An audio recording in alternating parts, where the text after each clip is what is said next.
semuanya ditempelkan dengan cerita-cerita mengarut. Macam selawat Fatih tu, pengasas tarekat Tijaniyah kata melebihi Quran 3 kali ganda. So pengikut dia sibuk sebarkan. Macam selawat Badriyah yang salatullah salamullah ala taha rasulillah, salatullah salamullah ala yasin habibillah tawassalna bismillah kan. Yang diorang baca tu, pasal ada orang tu mimpi Nabi kata dengan dia, baca 3 kali kau masuk syurga. Faham tak? Yang Nabi ajar tak dapat macam tu. Tuan-tuan baca setiap hari lah. Kita baca tu, solat waktu, solat sunat lagi baca, tak dapat janji 3 kali masuk syurga. Yang ini tak ada Nabi janji dapat syurga. Ada orang nak shortcut.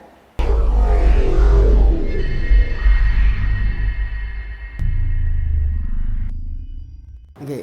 Kenapa banyak orang dah mula berziarah dengan banyaknya kepada Tarim di Yaman berbanding dengan tunaikan umrah di Mekah dan ziarah Madinah.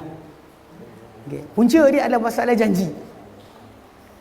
Kalau kita perhatikan, bila perkara-perkara bid'ah ni, bila orang-orang yang melaksanakan bid'ah, dia nak bid'ah dia berjaya, janji itu kena melampau sikit, luar biasa daripada biasa.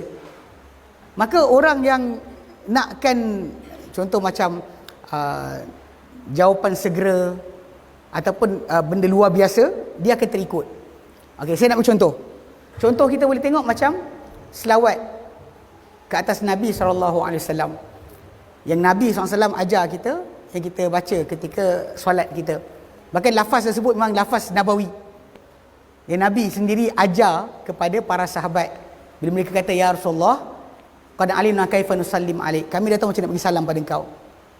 Kaifa nusalli alaika. Dan Allah Ta'ala perintahkan dalam Quran.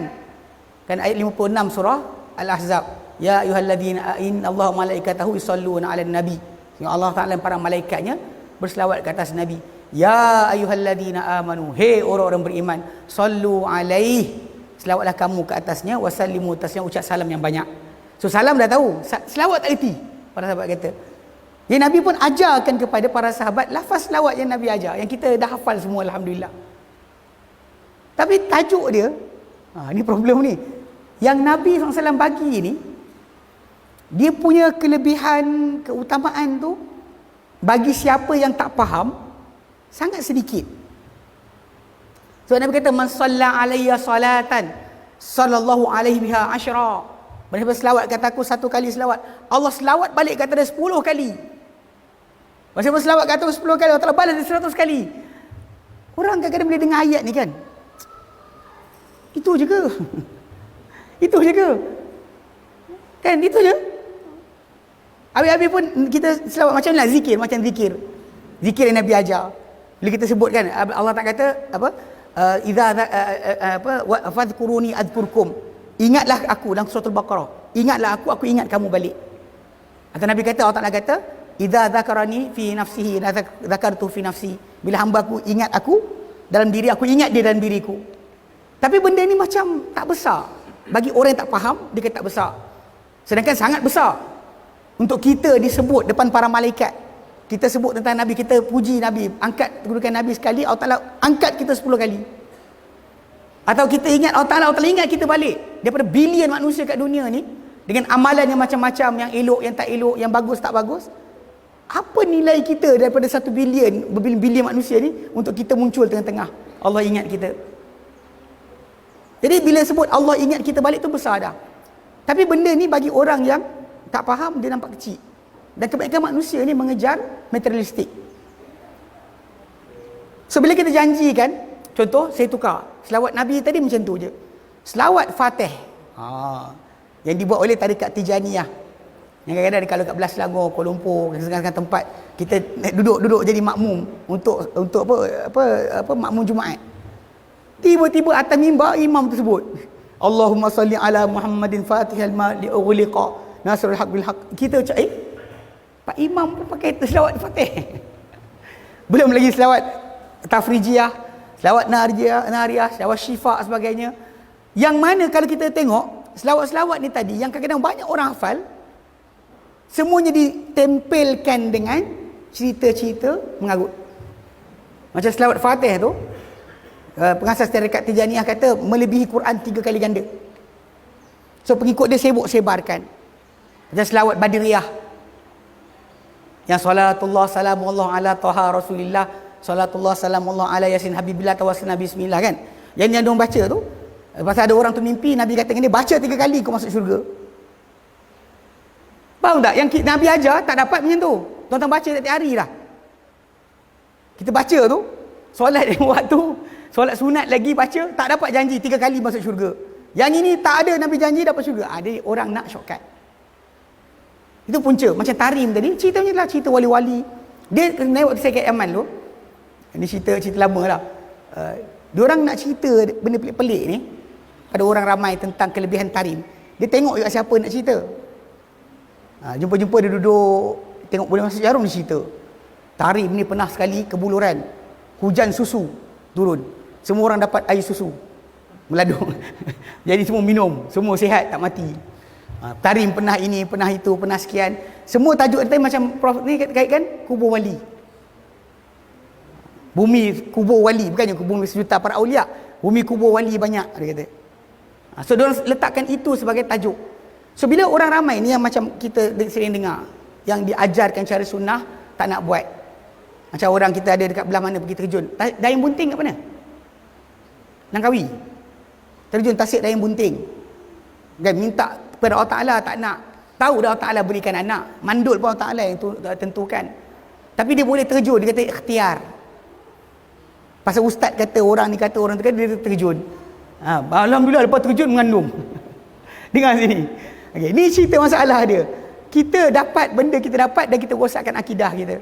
Jual agama untuk apa, jual dunia ni, jual agama untuk dunia. Dapatlah kita hajat kita, tapi dalam keadaan kita syirik kepada Allah Subhanahu Wa Taala. Allah Taala tak ada dalam hidup kita. Tak ada dalam hidup kita dah ketika tu. Jadi orang banyak macam kita dia macam Tarim ke, diorang ni macam juga golongan tabligh kan, sebagai mereka sebelum mereka bila dia masuk tabligh, dia pergi sibuk nak pergi kubur dia punya pengasas. Tiap-tiap tahun saya ada pak saudara, tapi last sekali dia berhenti, dia tak larat. Tiap-tiap tahun pergi India. Kita datang raya rumah dia, tak ada, dia nak pergi India. Dia pergi India, ingat pergi umrah ke? Tak. Pergi India. So kadang-kadang benda ni timbul, saya tanya kenapa? Dia sebab apa ditempelkan pada perkara tadi. Bagi orang yang tidak belajar agama, tak faham tentang kepentingan ganjaran yang Nabi janjikan berbanding dengan apa orang tipu, maka dia akan terikut. Tapi bagi orang-orang yang tahu nilai sebenar, macam tadi, kalau kita ingat Allah, Allah ingat kita balik, nilai dia sangat besar. Kalau pahala ganjaran berzikir itu Allah ingat kita balik sahaja pun dah cukup besar. Tak payah lagi dengan masalah berampunkan dosa, belum lagi, tak masuk lagi itu. Masuk tajuk Allah ingat kita balik je, itu dah cukup besar. Allah selawat ke atas kita balik, yang terpaksa selawat ke atas Nabi, dah cukup besar. Yang kedua tadi apa? Hari Hul. Hari Hul. Okay, baik. Hari Hul ni ha wa ulam. Ha wa ulam tu maksud dia haul. Haul tu maksud dia sambutan tahunan. Sambutan tahunan. Ha la yahul, macam kita kan, bila orang apa bayar zakat kan akan pusing pada dia haul. Tahun depan kena bayar, tahun depan kena bayar. Bab berkenaan dengan hari Hul ni sebenarnya dia sambutan yang dibuat oleh agama-agama sebelum Islam. Sambutan kematian. Bahkan sebenarnya benda ni bukan terutama pada zaman apa, kerajaan Fatimiyah Mesir dahulu, diorang tanamkan benda ni bukan setakat Nabi, termasuk anak Nabi, semua ada. Hari kematian A, kematian B, kematian C. Macam orang Syiah zahirkan kematian Husain, tajuk kematian Husain. Yang janji tarikat urun lah, hari Hul Syekh ini, hari Hul Imam ini. Kemudian benda ni masuk ke istana. Sebahagian istana membuat perkara ni sambutan tahunan, memperingati kematian. Ini sebenarnya bukan Islam punya. Dan memang sebenarnya kalau kita perhatikan balik tajuk tentang Nabi SAW, sebenarnya maulid, yang dia kata maulid tu sebenarnya tujuan asalnya adalah hari Hul. Sebab 12 Rabiul Awal adalah tarikh benar Nabi wafat. Nabi wafat pada 12 Rabiul Awal. So dia nak sambut tahunan, disambut pada hari ini. Tapi sebut hari Hul orang tak suka, maka sebutlah maulid. Itu kita jaga sikit. So ia sambutan ini adalah sambutan bukan Islam, dan bahkan dia memperbaharui kesedihan. So, kita terkenang orang tu buat peringatan kematian. Kadang-kadang kita umat Islam kita ada buat tapi tak namakan kenduri tahlil arwah. Setahun bapak meninggal, tahunan dah bapak meninggal, kita ingat balik dengan cara tersebut. Cara dia adalah kita panggil keluar ke saudara mara, panggil orang kampung, makan. Ingat ke kenapa ni? Kenduri tahlil, arwah Pak Imam dulu. Ya ke? Ni sebenarnya untuk baru, ini benda yang sangat-sangat dilarang dalam agama. Tapi dah masuk dalam umat Islam, macam ni lah kita kata Nabi sebut, la tattabi'unna sananal ladzina min qablikum. Kalian pasti akan ikuti cara hidup atau sunnah atau peraturan atau perangai orang sebelum kamu. Shibran bi shibrin, sejengkal demi sejengkal, wa dhira'an bi dhira'in, sahasta demi sahasta, hatta law salaku jurah dabbin, sampai kalau mereka masuk lubang biawak pun, la salaktumuh, kamu pasti akan masuk ke dalamnya. So, tak usah pelik benda amalan Yahudi, amalan Nasrani yang kadang orang kita buat kan, macam birthday dan sebagainya kan, samalah.